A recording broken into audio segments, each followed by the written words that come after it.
एका वर्गात 24 मुले आणि काही मुले आहेत। एका चाचणीत मुलांनी मिळवलेल्या गुणाचा मध्य 15 आहे आणि मुलींनी मिळवलेल्या गुणाचा मध्य 17 आहे।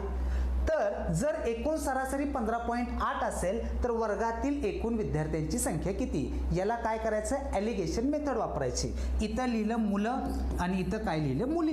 बरोबर आहे। मला सांगा मुलांची मध्य किती आहे दादा? 15 आणि मुलींचा मध्य किती आहे दादा? 17।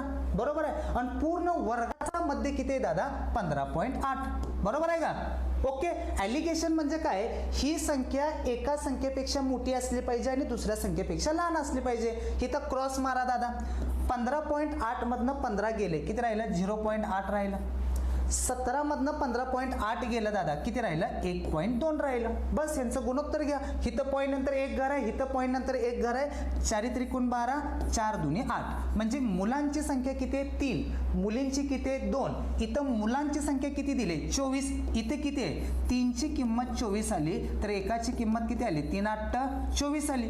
एकाची किंमत 8। जर मुली विचारल्या 8 दुनी 16। क्वेश्चनला काय विचारलंय? एकूण 3 आणि 2 5। 5 गुणिले 8 45 40। कशी वाटते भावा ट्रिक?